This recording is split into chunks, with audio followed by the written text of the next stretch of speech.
Alright then, if you're going to belittle me like that, you can forget about seeing your grandchild, sneered the son who had been incessantly asking his parents for financial support, a smirk suggesting victory on his face. Sorry to burst your bubble, but I'm a cut above my sister here. I have a steady income and I don't need mom to bail me out anymore. If you want to cut ties, feel free. We won't be showing you arcade even when we have one. Please keep your distance from our lives. And don't think about crying to us about your retirement expenses because we won't pay a dime. Having had their say, the two left. In the end, just as my daughter predicted, all they wanted was to leech off of me and live a luxurious life. They even stooped so low as to exploit a parent's longing to see their grandchild. I won't let them manipulate me anymore. My name is Mary. I'm turning 54 this year. After having 2 kids, I divorced their father and managed to scrape by on the child support payments he provided. Thankfully, I was able to return to my previous job, which allowed me to make ends meet while putting a bit aside. I've tried to compensate for the absence of their father, but perhaps I was a bit naive in my approach. The wake-up call came when my son got married. Mom, could you help out again this month? Well, I guess I don't have much choice. My oldest son, David, got married to his high school sweetheart, Linda, about 6 months ago. They rented an apartment near my house, saying they were saving up to buy their own place. I even contributed significantly to their wedding expenses, all in support of their goals. Still, David would make requests for money with a humble gesture, a plea to me, his mother. He'd talk about how his company was struggling, how his salary and bonuses were stagnating. He'd explain how Linda's parents were unwell and he had to send them money. All kinds of hardships were shared with me. The more I listened, the more I felt he was being a bit naive about his role as the family breadwinner. Nevertheless, I continued to give him money for about 6 months after their marriage. Since we lived nearby, they would often come over. We frequently shared dinners, and I assumed David was bringing Linda over to my place. Despite being newlyweds, they seemed to prefer spending time with me rather than by themselves. I even hinted at this once, but Linda only responded with, "Your cooking is so good, Mary. I could eat it every day." Although I was flattered, Linda never showed any interest in learning my recipes or helping me cook. The years passed in this way until my daughter, Trisha, started applying to colleges. At that crucial time, I asked David and Linda to refrain from visiting so frequently. Yet they continued to ask for financial support, and once the college applications were over, they were back to their usual frequent visits. Around that time, Trisha and Linda started having disagreements. "Mary, your financial help has really saved us. The economy is so tough, and David's company isn't doing well. But that bag you're carrying, Linda, it's designer, isn't it? You seem to be doing pretty well for yourself." "Come on, Trisha, this isn't that expensive. Besides, you always butter up mom for money. And Linda, don't you ever think of getting a part-time job or something?" "Trisha, that's rude. Who's being rude here? Don't you feel ashamed relying on your parents for money?" "Well, I do feel sorry for Linda because I'm not earning enough." "No, not to Linda, to mom. It's all right, Trisha, let's call it. We're all going through a tough time. Let's be understanding." It wasn't the first or second time I had to mediate between my children like this during meals. I understood Trisha's complaints, but I believed they just needed to endure a bit longer. I trusted they would soon say they could stand on their own feet and wouldn't need any more financial support. Above all, she didn't want to burden her children with money issues, especially without a father figure around. These were some of the thoughts running through Mary's head as she finished dinner and started cleaning up. She heard Linda from behind. Excuse me." Mary turned around with a smile, thinking that the moment she had anticipated had arrived. Linda's words froze her smile. "Thank you so much for your support, Mom. It's really a big help." "It's okay. I'm sorry Trisha can be a bit of a nag." "Don't worry about it. But I have a favor to ask." "What is it?" "Recently, I've been thinking about having a child, but I'm not confident about the finances." "What?" "Well, it's hard to have a baby when you're older, isn't it?" "Well, I guess it might be. So, I was wondering if you could increase the amount of support money a little more." Shockingly, David and Linda weren't discontent with walking on their own feet. They were actually planning on having a child in this situation. How can they consider having a child when their financial outlook is so unstable? Mary thought. She tried to hint that it was reckless, but Linda seemed irked and countered. "Don't you want to see your grandchild?" "I'm not saying I don't want to." "Exactly. I'm an only child and I really want my parents to meet their grandchild as soon as possible. But you do realize that having a child will make things even more difficult. I'll start working too. Then we'll manage. David has also reassured me about this. Despite Mary's advice, Linda insisted that everything would be fine and there was nothing to worry about. As a result, Mary ended up increasing her monthly allowance to them from $1,000 to $1,200. When she told Trisha about this, she was indignant, insisting, "Mom, you're definitely being duped by them." But Mary still dreamed of the day when the two would become independent. A few years after she increased the allowance, David came to her house alone. Apparently, he knew she was off from work that day and seemed anxious to discuss something with her. "Is Trisha here?" "I think she's studying in her room." "Why, do you need something?" "No, it's okay. I just have something to ask of you, Mom. I hope it's not bad news." "Well, I was wondering if you could increase the allowance a little more."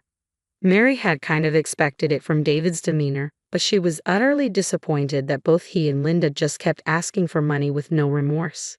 She let out a heavy sigh and finally, in a loud voice, reprimanded David. "Enough is enough. How long do you plan on relying on your parents?" No, you're misunderstanding. Linda has been getting tests done at the hospital." "Is Linda sick?" "No, not like that. She's been getting tests done for childbirth and it's turning out to be more expensive than we thought. We're short on cash. That's why I told you it's not a good idea to have a child without proper planning. What will you do if something unexpected happens? If the child gets injured or if one of you falls ill, you can't just say we don't have money. You don't think everything will be fine just by betting me, do you?" "Don't get too angry. I didn't know the tests were going to be so expensive." "Isn't that odd?" Mary turned around at the sound of the sudden interjection to find Trisha, who had seemingly been in the living room for a while. David made a sour face, trying to shoo her away. But Trisha stopped him from saying anything and approached him. "What kind of tests are you talking about for childbirth? If she's pregnant, can't you check it with a pregnancy test?" "What test is it?" "I don't know. Linda went alone. I just heard we don't have enough money." "Why did you let Linda go to the hospital alone for such a serious matter as childbirth? Normally couples go together to listen to the doctor, don't they?" "David, you have the day off today, right? Don't butt in. You're just a kid who knows nothing about pregnancy." "The one who doesn't understand what even a kid does is you, David." There was some arguing, but David couldn't refuse Trisha's points and reluctantly left. Well, I thought Trisha had a point. I told her, isn't it okay to cut them some slack considering their situation? She sighed at me. "Mom, are you serious?" "What do you mean?" "They just want money. Their reasons are surely fabricated." "Why would you say that?" Unable to hold herself back, Trisha went back to her room and returned with her smartphone. She showed me several pictures. It was Linda's bag. Linda claimed it's a cheap one, but I think it's real. She made fun of my bag, saying it's pathetic, and laughed. "This bag costs $1,200. That's the same as the monthly allowance." "Yeah, and it's a high-end brand. And no matter how cheap it is, she had a different bag each time she came over. I think she's just spending the allowance on these kinds of things." "You might be right. Linda did have a lot of different bags. She was laughing behind your back, calling you a fool for not noticing." "You wouldn't know." Then Trisha showed me a recording. It was a conversation between Linda and Trisha, recorded when I was at work and Linda had come over to the house. "Trisha, I know you don't carry anything but cheap bags and you're not interested in money, right? Could you ask your mom to increase the amount she's sending to me? Didn't you say something like this before and got some money from Mom?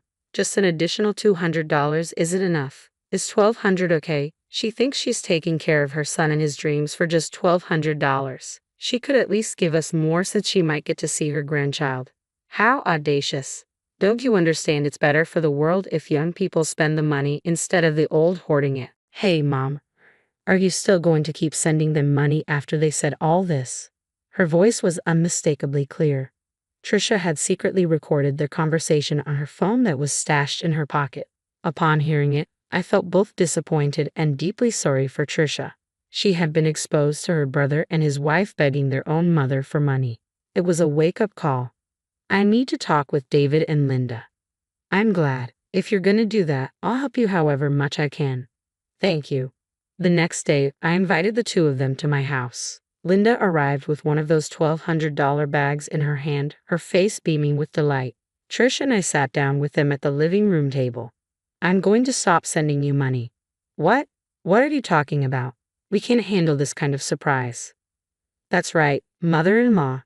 My medical expenses are piling up and it's really causing me trouble.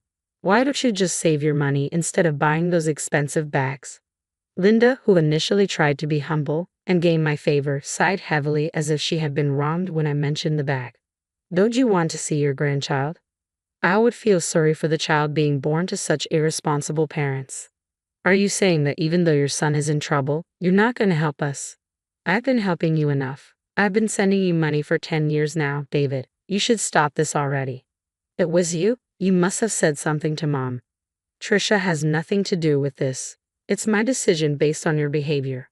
As I firmly stated this, David and Linda fell silent. Seeing this, I felt relieved that we could end this after a decent conversation. But then David laughed in a mocking tone and started shouting at us.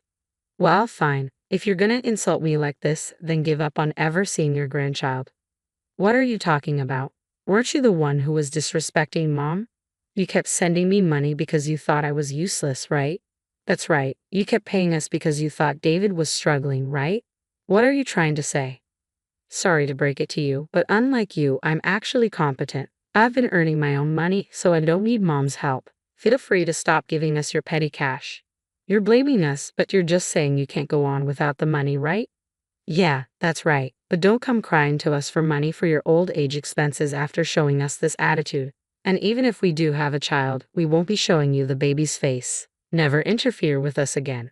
With these words, they left with a bang. As it turned out, Trisha was right. They were simply trying to bleed me dry and squander the money. Worse, they exploited my desire to see my grandchild. Trisha was grinning with satisfaction as I sank into my thoughts. Don't worry, they'll be back begging in no time. But from now on, it's a new game, Mom, Trisha spoke with certainty. And she was right. Just half a year later, David, still in his work clothes, showed up at the house clutching his credit card statement. Listen to me, Mom. Linda's out there spending my money on bags and wallets like it's nothing. Oh, why are you surprised now? That's cold, Mom.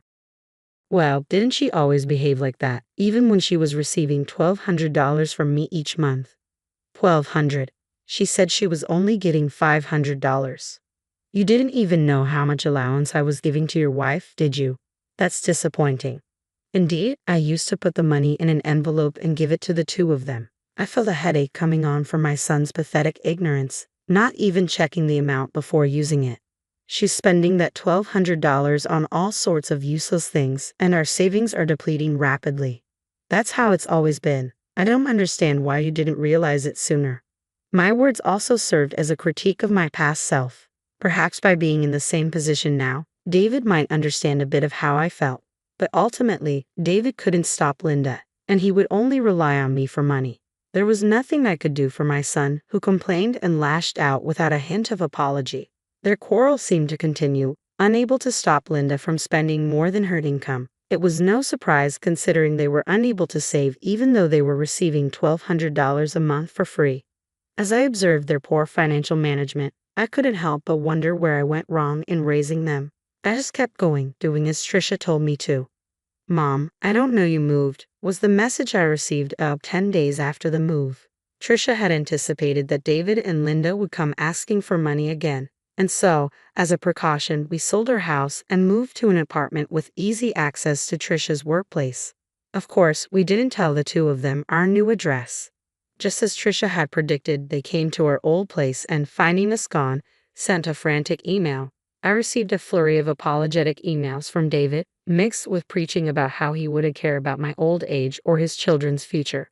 If they are this desperate, I wonder if they have also been rude to Linda's parents. That's not likely. Linda's parents are just like her, always asking for handouts. Trisha told me, sharing some information she'd learned about Linda's family.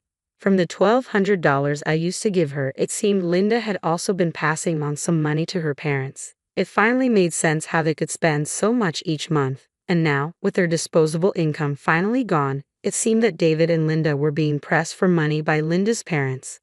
I was speechless at how my son and daughter-in-law could still think of relying on others after all they had gone through. Seeing the emails I'd received, Trisha laughed and said, "I told you so," before promptly blocking them. I felt neither sympathy nor pity for David and Linda, even if they apologized. After all, they were so proud of their good and common qualifications, so they should work hard together. Of course, Trisha had enough trouble over David. I've been helping him out, even dipping into my savings while working, but I have done enough. From now on, until Trisha finds a good partner, we'll support each other as mother and daughter.